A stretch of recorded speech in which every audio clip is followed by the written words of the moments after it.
കണ്ണൂരിൽ ബിഷപ്പ് ഹൌസിൽ കയറി വൈദികരെ കുത്തിപ്പരിക്കേൽപ്പിച്ചു. ഇന്ന് രാവിലെ ആയിരുന്നു ആക്രമണം. കേസിൽ പ്രതി മുഹമ്മദ് മുസ്തഫയെ പോലീസ് പിടികൂടി. പരിക്കേറ്റ ഫാദർ ജോർജ് പൈനാടത്ത് ചികിത്സയിലാണ്. സരീഷ് പി കെ ചേരുന്നു വിവരങ്ങളുമായി. സരീഷ്, എത്ര മണിയോടെയാണ് ഈ ആക്രമണം ഉണ്ടായത്? വൈദികന്റെ പരിക്ക് എത്രത്തോളം ഗുരുതരമാണ്? ലഭിക്കുന്ന വിവരങ്ങൾ എന്തൊക്കെ?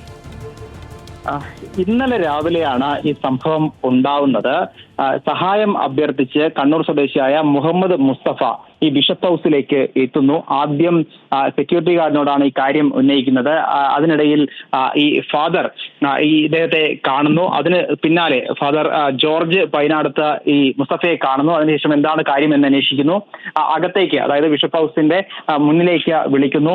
കാര്യം എന്താണ് എന്ന് അവതരിപ്പിക്കുന്നു. അദ്ദേഹത്തിന് സഹായം ചെയ്തു കൊടുക്കുന്നു. അതിന് തൊട്ടു പിന്നാലെയാണ് ഈ അക്രമം ഉണ്ടാകുന്നത്. ഈ കയ്യിൽ കരുതിയ മൂർച്ചയുള്ള ഒരു ആയുധം കൊണ്ട് ഈ ഫാദറിനെ കുത്തി പരിക്കേൽപ്പിക്കുകയായിരുന്നു.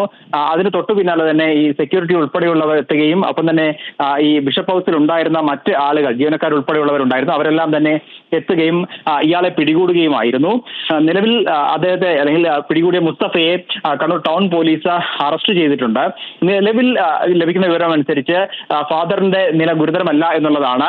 ചെറിയ പരിക്ക് മാത്രമാണുള്ളത്. നിലവിൽ ജില്ലാ ആശുപത്രിയിൽ ചികിത്സ തേടുകയും അദ്ദേഹം തിരിച്ച് ബിഷപ്പ് ഹൌസിലേക്ക് എത്തുകയും ചെയ്തിട്ടുണ്ട്. എന്തായാലും ഇയാളുടെ അറസ്റ്റ് രേഖപ്പെടുത്തിയിട്ടുണ്ട്. ഇനി അറിയേണ്ടത് ഈ ബോധപൂർവമാണോ ഈ അക്രമം നടത്തിയത്, അല്ലെങ്കിൽ ഇയാൾക്ക് ഏതെങ്കിലും തരത്തിലുള്ള മാനസികാസ്വാസ്ഥ്യമുണ്ടോ തുടങ്ങിയ കാര്യങ്ങളിൽ ഇപ്പോൾ പോലീസ് അന്വേഷിച്ചു വരികയാണ്.